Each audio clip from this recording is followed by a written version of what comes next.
Coucou les guys, aujourd'hui on se retrouve pas pour un contenu habituel, là on se retrouve pour une story time les gars. Oh vous êtes pas prêts. Cette histoire, mais moi elle m'a traumatisée, genre elle s'est passée, allez sans vous mentir, en un mois, en y repensant je me suis dit mais j'ai vraiment vécu ça, genre c'était pas un cauchemar, c'était pas un rêve. Pour vous mettre dans le contexte, en gros je travaille dans un bar, vous voyez. L'histoire elle s'est passée lorsque j'ai commencé à travailler au bar, vous compreniez en fait l'histoire juste après.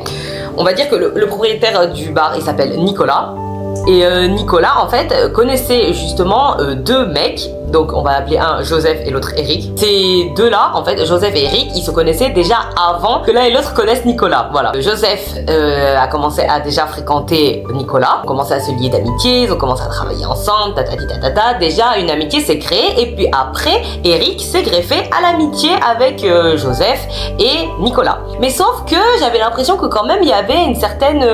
comment on appelle ça? Une certaine friction entre Joseph et Eric. Vous voyez ce que je veux dire? Le temps passe et tout, etc.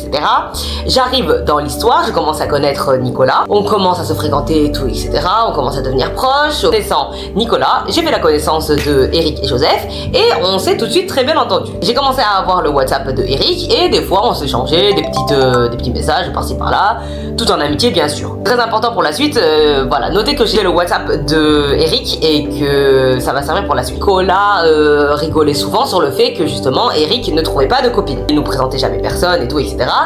Et qu'on se posait même des questions, enfin pourquoi au final il en trouvait pas. Et Eric il disait tout le temps que non, il allait trouver justement la bonne, etc. Il voulait vraiment trouver the girl, vous voyez ce que je veux dire, genre la fille, bref. Et moi j'étais convaincue que Eric il allait trouver the fille quoi, parce qu'en fait il avait une certaine, comme je vous dis, une certaine sensibilité, il rigolait bien, etc. Il était même, dites-vous, il était même intéressé par les fleurs. Donc je me dis que le gars au final s'il est intéressé par les fleurs, c'est qu'au final il a une certaine sensibilité, enfin bref, voilà, pour moi il avait quand même une certaine approche assez sensible, donc très gentil. Eric il était juste adorable. J'avais son WhatsApp, on s'échangeait des messages et tout, des appels, on était amis, voilà. Un beau jour en fait, j'étais en train de laver le bar avec Nicolas et Eric se pointe avec une nana. Comment je vais l'appeler? Allez, on va l'appeler Clémentine. Eric arrive avec Clémentine et au final Clémentine, vous savez, elle avait comme une sorte de timidité au début, normal, parce qu'au final Eric il nous la présente, enfin voilà, c'est normal, tu vas me dire. Il y a certaines personnes qui peuvent être hyper expressives et là Clémentine elle était genre un peu timide, un peu sur la réserve, etc. Je la salue en lui faisant un bisou, en lui demandant ce qu'elle fait, tout, etc. Eric commence à me la présenter, blablabla, on papote et tout. Et Nicolas il reste là. Il la regarde. Et quand Eric il part avec Clémentine, Nicolas il commence à me dire j'aime pas. Et j'aime pas. Bah pourquoi tu l'aimes pas? Je sais pas, je la sens pas. J'ai fait maintenant, arrête, c'est bon, ils ont l'air de se fréquenter, ils ont l'air d'être bien et tout machin. Enfin, je suis content pour Eric, il a trouvé une fille, il a trouvé une belle femme.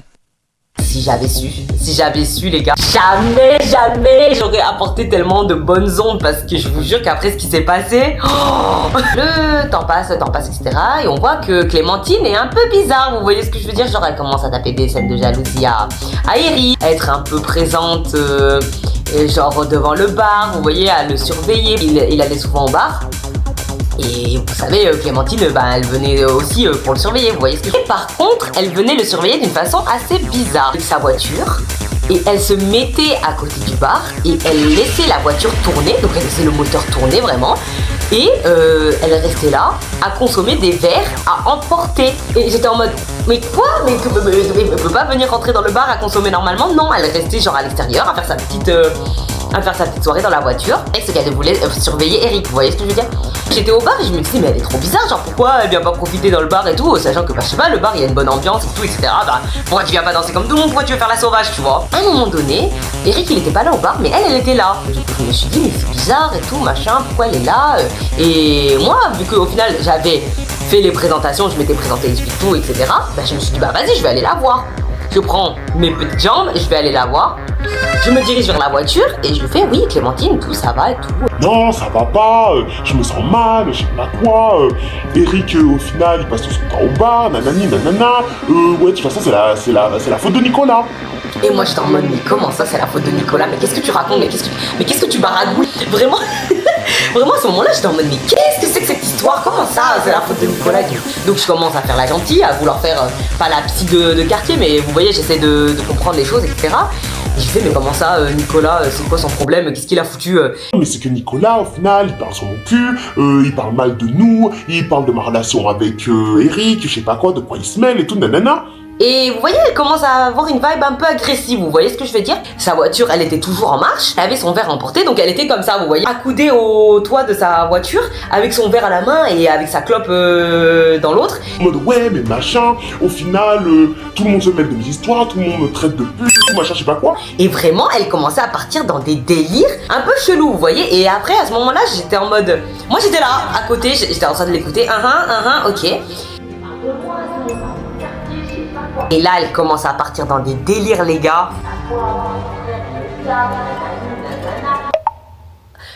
J'essayais de comprendre le fin fond du problème, tu vois. Et j'étais en mode, mais pourquoi tu viens là à cette heure-ci? Tu vois ce que je veux dire? Ne me dire tous tes problèmes. Enfin, c'est pas logique, tu vois, ma grande. Enfin, rentre chez toi, tu vois ce que je veux dire? Genre, franchement, en plus, c'était un soir où je me rappelle, il y avait personne, on n'avait pas de problème forcément au bar, il y avait pas de monde. Et j'étais là en mode, mais vraiment, pourquoi tu viens me dire toute ta vie et tout? J'en rigole, mais bon, elle s'est pointée un soir, les gars, alcoolisée, et je ne sais pas si elle avait pris autre chose, mais je pense très sincèrement. La meuf vient devant le bar, Nicolas se met devant la porte du bar et me dit « Mel, appelle la police. » Et je fais pourquoi? Je lève la tête et je vois qu'il y a la Clémentine déchaînée, les gars, déchaînée. En fait, sur la terrasse, on a l'habitude, vous savez, de ranger du coup les chaises et les tables, etc. Donc voilà, tu vois pas, la meuf, elle commence à parler avec des chaises, ta. Là, il reste à protéger la porte pour que personne sorte et pour que personne rentre. Surtout pas elle. Il reste comme ça, il reste calme, il sort son téléphone, il la filme. Et elle, vous voyez pas, chaque fois gigoter en mode, ouais, mais tu sais quoi, filme-moi. Et elle prend des pauses comme ça. Un sketch, quand je vous dis un sketch, non, j'ai appelé la police, oui. Il y a Clémentine qui est devant le bar, faites quelque chose, venez la récupérer. Les gars, elle est venue avec sa fille. Qu'elle met la poussette avec sa fille. On était en hiver, les gars, on était en hiver. Elle met la poussette sur le côté de la terrasse. Sa fille dedans. Elle prend une chaise, elle la balance contre la véranda. Les clients à l'intérieur en train de s'enjailler. Ouais, et la meuf, elle balance des chaises, elle balance une table, elle balance tout. Nicolas avec son téléphone, il était en train de la filmer. Filme-moi, machin, je sais pas quoi. Vas-y, que je te balance une chaise et je te balance l'autre et tout. La table, machin. Un scandale, les gars, quand je vous dis un scandale, c'était scandaleux. On commence à appeler la police dit qu'elle vient. Elle commence à, entre guillemets, se calmer. Elle prend sa poussette et elle se barre tranquille. Vous voyez pas, 5 minutes après, on voit la voiture de police passer. Et on leur dit qu'est-ce qui s'est passé. Ils font rien. Ok, très bien, qu'est-ce que vous voulez que je vous dise? Genre qu'en plus, le policier il m'a dit oui, mais vous savez que ça lui arrive par vague à cette femme. Genre en gros, si elle est obsédée par certaines personnes, elle va se déchaîner sur elle et puis après elle va vous oublier. Donc en fait c'est un mauvais moment à passer, vous voyez ce que je veux dire? Pardon, comment ça c'est un moment à passer? Enfin, à un moment donné, moi j'ai déjà connu des folles dans ma vie et moi j'ai pas envie de repasser par là en fait. J'en ai marre, je veux plus avoir affaire à ce genre de personnes. On est fatigué, on souffle en fait, ce genre de local là, il faut qu'on les mette à s'intégrer. On sait pas envoyer des clips vidéo, elle m'envoie des clips vidéo par rapport au... Elle passe par le numéro de Eric pour m'envoyer des clips vidéo. En mode, je vais te niquer. Machin, je sais pas quoi. Je me mangeais des remis, je me mangeais des lus à je ne sais pas quelle heure, mais bref. En tout cas, ce qui est sûr, c'est que Eric n'était pas là pour arranger les choses et au contraire même, il avait pris ses distances avec nous. Et les dernières fois que je l'avais vu, vous voyez pas, le mec, il était complètement genre en mode, il était complètement genre, je pense... il était dépassé par la situation. En même temps, la meuf, il nous l'a présenté et il est là en train au final de dire vous voulez que je vous dise quoi? Elle agit comme ça, je peux pas la contrôler. Même moi, au final, elle me tape. Je peux rien faire pour vous. L'histoire, elle part vraiment trop loin. Je dis, écoute Nicolas, là, je peux pas supporter que la nana, elle commence à me faire des menaces de mort, qu'elle commence à me menacer par téléphone à 4h du matin. Il faut que j'aille voir la police. Et si je parle pas de Eric, c'est justement parce que Eric, il faisait le mort. En fait, pratiquement, à chaque fois qu'on essayait d'obtenir des réponses de Eric, il faisait comme si au final, il avait rien à voir avec cette folle, avec Clémentine, et que à chaque fois il s'est disputé, elle le prenait son téléphone, enfin bref, le gars il était complètement soumis, vous voyez ce que je veux dire, frère, n'importe quoi. Un message un peu pimenté du coup sur mon téléphone, j'ai dit à Joseph, en fait Joseph, j'en ai marre, il faut absolument qu'on aille porter plainte, faire une main courante à la police parce qu'en fait j'en ai marre de me recevoir des des messages à 4h du matin en me traitant de chouin, clairement en me traitant de michto. Je donne mes fesses pour le bar. Quelle ne fut pas ma surprise qu'au final les policiers me disent ah mais Clémentine, mais on la connaît. On la connaît en fait cette dame, elle est connue des services de police. Bah, pourquoi vous faites rien alors? Non mais c'est parce qu'il faut qu'on attende qu'au final elle fasse vraiment quelque chose, etc. Faut vraiment qu'elle fasse un acte grave. Donc en fait vous attendez qu'elle me poignarde en fait, tout simplement, qu'elle me mette un coup. Non mais c'est pas ça, mais vous voyez qu'il faut absolument qu'elle agisse pour qu'on fasse quelque chose. Et dans ma tête j'étais vraiment en mode, mais elle a agi en fait, enfin elle a agi en me laissant des messages, pas qu'à moi en fait, à Nicolas, à Joseph, enfin à un moment donné, qu'est-ce qu'il vous faut d'autre? Cette obsession est partie parce qu'au final Nicolas a voulu faire bien les choses, à dire à Eric, écoute, j'ai l'impression qu'en fait cette fille, elle n'est pas faite pour toi, je la sens pas. Et Eric a dit non mais je sais pas pourquoi tu dis ça, enfin à un moment donné je trouve qu'elle est bien, etc. Et bien sûr Eric, qu'est-ce qu'il a dû faire? Eh bien il a dû blablabla à Clémentine, et Clémentine, vu qu'elle est complètement crazy, vu qu'elle est complètement loca, elle a dit mais tu sais quoi, bah Nicolas c'est l'ennemi numéro 1, Nicolas c'est l'ennemi à abattre.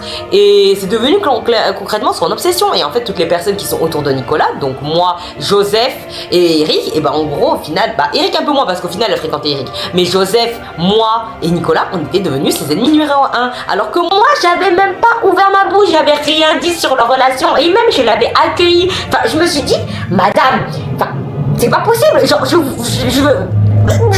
comprenais pas. Elle faisait des scènes, elle faisait des crises par rapport au fait qu'elle connaissait l'endroit où habitaient ses parents, je sais pas quoi. Ça, quand je vous disais que ça commençait à devenir grave, ça commençait à devenir très très grave, parce qu'elle commençait à envoyer des photos, des vidéos à Joseph en lui disant oui, fais attention à toi, je sais où est-ce que tu habites, regarde là, j'ai vu tes parents rentrer, nanani nanana. Je me suis dit ça commence à devenir un peu, ça pue cette histoire, vous voyez ce que je veux dire. Donc oui, on va aller se protéger en appelant la police.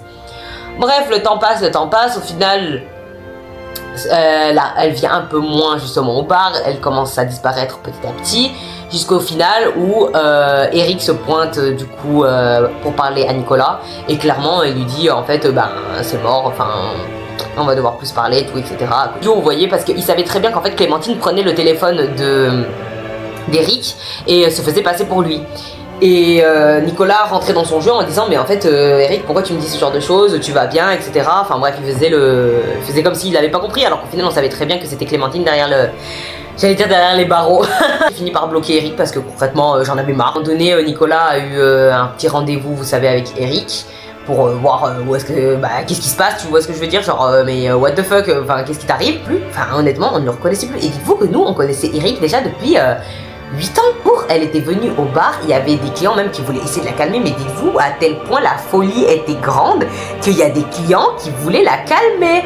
Et vous voyez pas qu'elle nous tapait des crises d'hystérie en disant ah non, mais ne touchez pas, je suis à une grossesse à risque et tout, je sais pas quoi.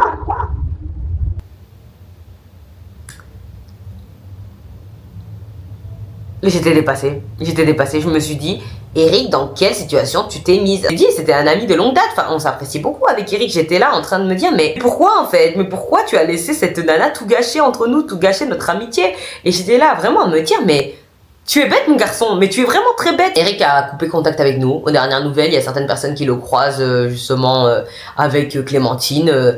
Il semblerait pas filer le grand amour, etc. Enfin bon, je vous avoue que j'y crois pas du tout, genre franchement j'étais là en mode mais bref, restez entre vous. Maintenant on en rigole, mais avant je vous jure comment j'en ai pas rigolé du tout, genre franchement j'en avais des angoisses. À chaque fois j'avais peur qu'elle vienne devant le bar à nous voir, à nous faire des menaces, à menacer les clients, parce que honnêtement genre quand elle tapait des crises, vraiment des crises énormes devant le bar, à au final balancer les chaises, à balancer les tables, franchement à faire des scandales comme ça, il fallait être là, hein. Franchement il fallait être là. Donc voilà, c'était la story time de la folle du bar. J'espère qu'elle vous a plu. Dites-moi si au cas où vous souhaitez d'autres story time. Et on se retrouvera très vite pour de nouvelles vidéos.